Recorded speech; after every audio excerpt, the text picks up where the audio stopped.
Hans-Ulrich Rudel was a World War II STUKA pilot who claimed to have destroyed more than 500 Soviet tanks.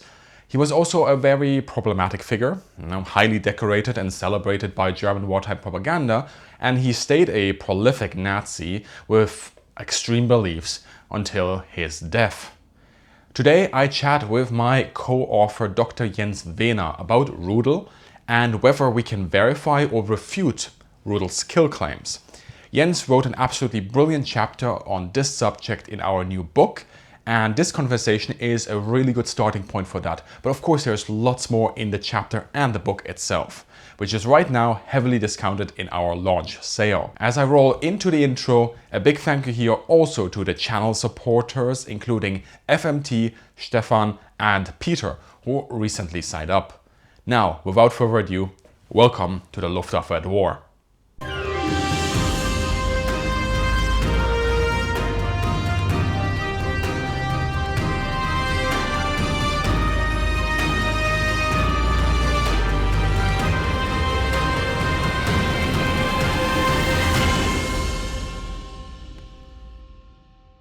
A quick promo up front. To celebrate the book launch, MYTHOS STUKA is currently at 25% off during the launch sale. This book features chapters by Dr. Töppel, Dr. Jens Wehner and myself, and it has a foreword by Dr. Richard Overy. The chapters deep dive into some of the most prolific aspects of the STUKA and analyze them, from the use and effect of the siren, to Rudel's tank hunting, to Ju-87s used in air-to-air combat, and of course the accuracy. The book is in German as an exception from our English books, but I do want to get it translated in the future. And as always during our launch sales, all our books in our collection are up to 20% discounted right now when you order directly via our site. So Jens, to get everybody onto the same page, can you tell us who was Hans-Ulrich Rudel? At first he was the son of a priest. I think it's known, but maybe not to everyone. And as a character, as far as we know, he was very sporty, very straight, so no alcohol, not many women, except of his wife, of course. And for this, he was not very liked by his colleagues or comrades, how do we want to call it? Because, as you imagine, pilots liked alcohol and women, and if there was one like Rudel who didn't, so he was not really appreciated by most of his comrades. I couldn't find a really positive appreciation of him, let's say it like this. We know also that he was very ambitious, of course, otherwise he wouldn't have this military career and this success. And he was very Nazi, so as far as I can tell, he was really a believer in the Hitler ideology and in Hitler, even after the war. So after the war, he wrote some books which had, among a lot of topics, one topic was not to fight against the Soviets, which is really astonishing. Keep in mind that he did it for 5 or 4 years. And the reason behind this was he was really an anti-democrat, so he didn't like democracy in Western Germany, and means in the end also the American system and America, and he claimed that as German soldiers shouldn't fight for this system.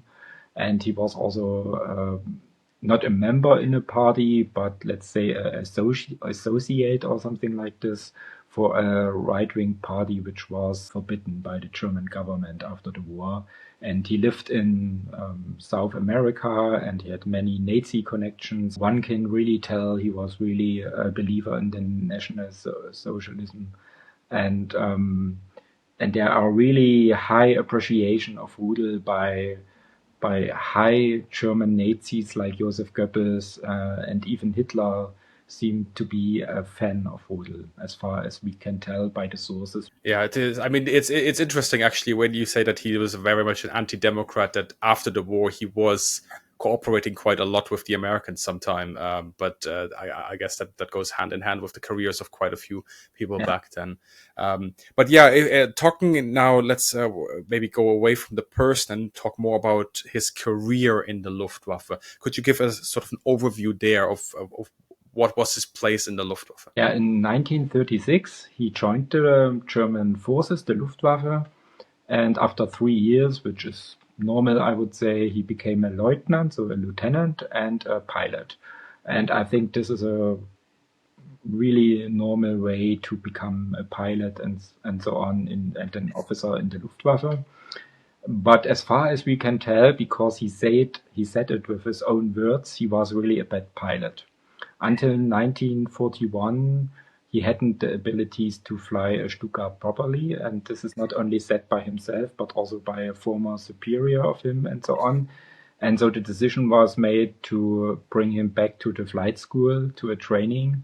And obviously, as far as we can tell, this training helped a lot. And after the training, he joined again a Stuka Geschwader, and then he became the famous pilot we know today. And this was the first half year of Operation Barbarossa, of the war against the Soviet Union. And after 6 months, he already was awarded with the Knight's Cross. So one can say, really, this was a successful half year of him, or by him. He did over 2,500 flights, as far as we know. And he claimed to have destroyed over 500 tanks and sinking some bigger ships like the battleship Marat and some other military technology he claimed to have to be destroyed by him, like artillery or so on. And at the end of the war, he was the highest decorated soldier of the Wehrmacht, I would say. I know there was Göring, which had technically the higher award, but I would say the Großkreuz was really a political award given by Hitler in 1940. And when it comes to a real soldier who fought at the front, I would say it's obvious that he was the highest decorated soldier of the Wehrmacht. And I think that alone would be a reason to do a research on Rudel or stuff like this. Actually, what you said with him being sort of a subpar pilot in his own words and having to redo the curriculum, that's quite interesting because in his autobiography also, I believe, says something that you didn't really learn how to aim with the Stuka or to fight with the Stuka. You had to feel it in your gut the way you put your bombs. Which I thought was quite an interesting remark also about the chapter that I have in our combined book. But you talked already about the Marat, the Soviet battleship, and that's really his initial claim to fame. So how would you describe that? What does it tell us about Rudel, this attack, and the Rudel myth? In the end, it tells us nearly nothing about the attack, but it tells us a lot about the myth. Because we have no sources which can confirm or falsify the claim that he sunk the Marat. There were 3 hits on the Marat, so Rudel was the last one, and it's said it's the most decisive one. But we can't be sure. At least there is one, I would say, profound author who is very experienced like Christoph Bergström, who claims that it was another pilot who destroyed the Marat. So in the end, I don't know, could be, could not be. I would say there is a high probability that Rudel did it. But in the end, we have no confirmation out of German sources, which doesn't mean a lot because there are no many sources. As you know, as a Luftwaffe researcher too, the Luftwaffe destroyed most of the sources. But as far as I could tell, in 1941, when the Marat was on the ground, there was some German propaganda about sinking of ships, but Rudel was not mentioned.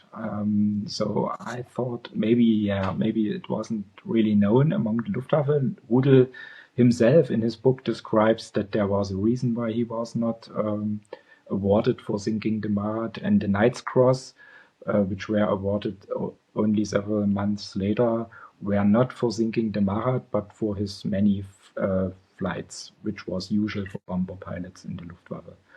So in the end, this is typical for many Luftwaffe myths. We don't have really the sources to tell is it true or not, or what could be true and what not.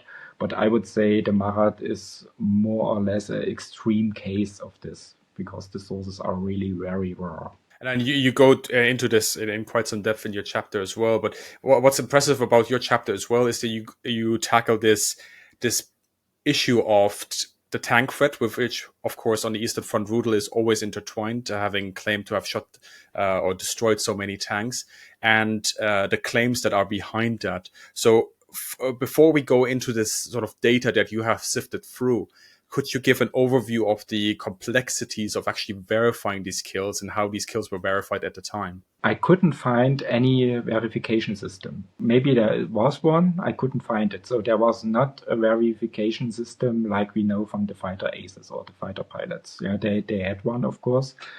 But when it comes to tank kills out of the air, there was no confirmation system. And sometimes it is said there are confirmed kills by Rudel, but there is no confirmation. There's just the claim, I would say.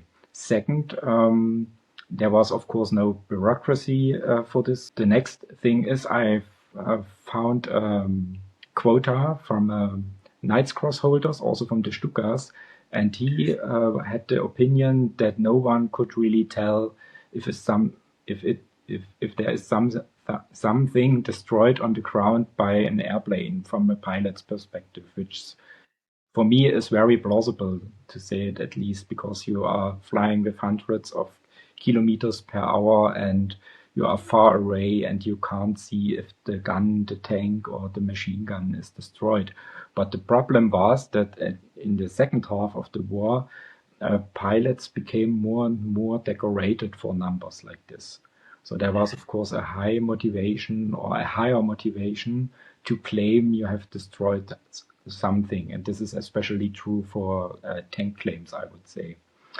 And third, the Soviet documents that are available. So I read only some, a minor portion of Soviet documents, mostly from the Battle of Kursk, from Soviet tank units, and they describe German air attacks, different ways, and those reports are not in detail enough to say is it true or is it not true. Yeah, so I would say even to go into the Soviet documents has its borders, its limits, its limitations, I would say. And those are the three problems in researching the tank claims of Rudel. And then, of course, we have the high losses of Luftwaffe sources, as we already spoke about. I mean, it's interesting, and it's quite important, I think, what you've done, that you have looked at the Soviet sources, because that was one of the big challenges for many, many years in the historiography, of only looking at sort of one source. That was usually the claims that were on one side, rather than comparing them amongst both sides. But having mentioned Kursk, I know that you go through a lot of different data points in your research, but one of them is the kill claims that Rudel had at Kursk. Could you sort of give an overview there of what you were able to verify and not verify? Yeah, the first thing is many know of the famous first flights of Rudel at Kursk. And we don't know for sure until now, and until the next years, I would say, when it was, on which day. Yeah, so if you read reports by former Luftwaffe generals after the war, then it was on 5th of July, which can't be for several reasons. There were not many Soviet tanks available on the front at this time, at the first day of the Battle of Kursk at the southern front. So this is not very likely to say. Then there are other claims that his first flight was on the 8th of July, which I would say is the most probable one for several reasons I will give you later.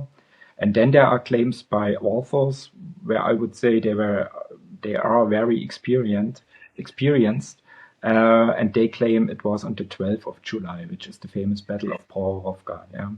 And Rudel doesn't give any date in his book, so we had not really a point, and I had to decide which date I would follow, and I gave you already some hints why I didn't follow the 5th date, the 5th of July date, 5th July.